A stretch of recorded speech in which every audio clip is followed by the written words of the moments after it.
Meu nome é Laísa Gomes e eu sou gestora pedagógica do Programa de Educação Profissional Paulista. O nosso assunto de hoje é gestão de sala de aula. O professor precisa preparar, planejar, discutir e aplicar estratégias de gestão eficazes em sala de aula. Para que esse ambiente se torne propício para a relação de ensino e aprendizagem, é importante que toda a comunidade escolar esteja engajada nesse propósito. Então vamos conversar um pouco sobre as estratégias? Um importante ponto a ser trabalhado ao falarmos de gestão de sala de aula são os procedimentos em situação de indisciplina. Se, por exemplo, um estudante se recusa a desligar o celular ou a retirar os fones de ouvido, qual atitude deve ser tomada? E se acontecer uma briga entre os estudantes? Em situações como as dos exemplos, é muito importante ter autocontrole, já que o professor é o adulto educador da situação, então deve agir de forma educativa e não punitiva. Deste modo, na primeira situação, vale ter uma conversa com os estudantes, relembrando os porquês de não serem adequados os usos dos fones e do celular naquele momento de aula. O regimento escolar pode ser um bom aliado nesse momento. Se possível, você pode sinalizar ao estudante que haverá momentos onde o celular e o fone serão bem-vindos. Já em uma situação de briga, dê comandos verbais para os estudantes, chamando-os pelo nome e solicitando que se afastem e se acalmem. Cuidado para que os demais não se envolvam no conflito, orientando-os a ficarem em seus lugares. Peça para que um estudante que não esteja envolvido no conflito chame mais um educador. Essas ações ajudarão a separar os estudantes. Com a situação controlada, há o processo de resolução de conflito, que é compreender a causa e dar os devidos encaminhamentos para o caso. Conte com a coordenação pedagógica e a direção da sua escola como apoio para esses momentos. A formação Convivência Escolar, disponível nessa formação inicial, é de extrema importância para essas situações. Saber ouvir os estudantes e entender suas preocupações é sempre muito importante. Por isso, é fundamental que exista comunicação entre professores e estudantes. Quando existe diálogo, é possível entender melhor os objetivos da aprendizagem, os métodos de ensino e as expectativas uns dos outros, garantindo uma boa convivência escolar. Mas é preciso ter cuidado com a forma de se comunicar com os estudantes. Caso apareçam assuntos delicados durante a aula, como situações de preconceito ou conflitos de âmbito pessoal do estudante, é muito importante que você pratique a escuta ativa, a empatia e o respeito. Seja sincero com os estudantes, reconhecendo a delicadeza da situação, advertindo-os sobre isso e falando respeitosamente. Pergunte mais do que tente dar lição de moral. Encaminhe os estudantes para concluírem juntos qual é o comportamento mais adequado. Pergunte a eles como estão se sentindo e por que estão manifestando o sentimento do jeito que estão fazendo. Esse tipo de ação cria um ambiente de confiança com os estudantes. Avalie com a coordenação pedagógica de sua escola as medidas necessárias em cada situação. Conte com o apoio dos setores especializados da SEDUC, como o Conviva, o Centro de Inclusão e o Centro de Apoio Pedagógico Especializado. Também é importante considerar que nem todos os assuntos devem ser tratados com os estudantes em aula. Evite compartilhar, sem intencionalidade pedagógica, assuntos de caráter pessoal, como sua vida amorosa, posicionamentos políticos ou religiosos.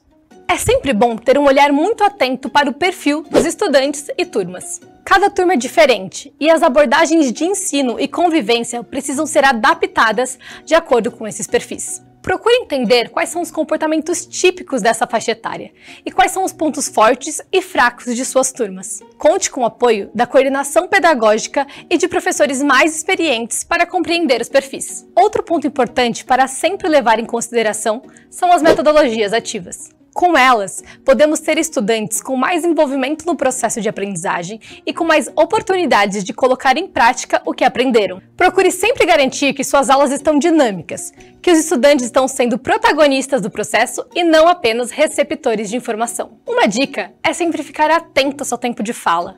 Se você estiver dedicando um percentual muito alto da aula a falar, enquanto os estudantes apenas escutam passivamente, há algo de errado. Se os estudantes estiverem pouco atentos às explicações, vale tentar uma mudança de abordagem, os colocando para fazer uma atividade prática, talvez antecipando sessões da aula ou estimulando a busca por exemplos reais. Os vídeos formativos de metodologias ativas e o desafio de ser professor no curso técnico são importantes aliados para a gestão de sala de aula. Sabemos que em qualquer turma, o desenvolvimento dos estudantes é variado, já que cada um possui um ritmo e uma forma própria de aprender. Por isso, a identificação e a intervenção em possíveis dificuldades de aprendizagem são tão importantes. As atividades de aula podem ser um bom instrumento diagnóstico, assim como as provas e outras avaliações. Com o diagnóstico e em parceria com a coordenação pedagógica, você pode desenvolver estratégias de recuperação de aprendizagens para os estudantes que necessitem, assim como incentivar possíveis aprofundamentos e abordagens mais complexas para os estudantes avançados. Sugerimos que você tente estabelecer conversas individuais com estudantes que estão ficando para trás ou que demonstrem problemas específicos. Tenha empatia, tente entender a realidade de cada um e pense como você, professor ou professora, pode ajudar. É importante frisar que o planejamento das aulas também passa pela gestão do tempo. Sem esquecer que é preciso de flexibilidade para adaptar o planejamento de acordo com as necessidades dos estudantes. O tempo de aula precisa seguir uma lógica de desencadeamento do assunto que será trabalhado, de forma que auxilie o educando no processo de aprendizagem.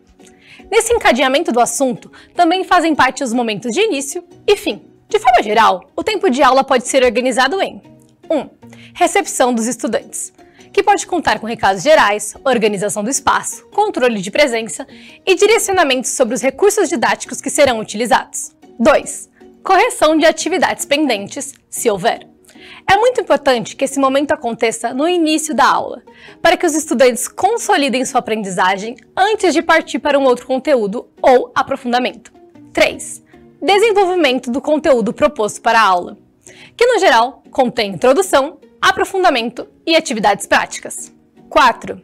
Preparação para a próxima aula. Orientações para a aula seguinte, como possíveis atividades extra-classe ou materiais que serão necessários. 5. Finalização. Momento para reorganizar a sala e guardar materiais escolares. Essa dinâmica deve variar de acordo com o tempo que será dedicado ao componente no mesmo dia. Os materiais de aula procuram garantir uma gestão de tempo eficaz, mas a percepção atenta e responsável dos professores é essencial. Recomendamos fortemente que vocês considerem para a gestão de sala de aula 2 importantes aliados, o regimento escolar e o projeto político-pedagógico de sua escola. Esses documentos podem ser um grande apoio para a compreensão das dinâmicas, regras e particularidades da unidade de ensino. A gestão de sala de aula é uma temática complexa. Esperamos que esses apontamentos contribuam com as suas estratégias. Recomendamos também que você compartilhe experiências com outros professores e acione a gestão da sua escola sempre que necessário. Assim tornaremos a sala de aula um ambiente propício para o ensino e aprendizagem de nossos estudantes. Muito obrigada e até a próxima!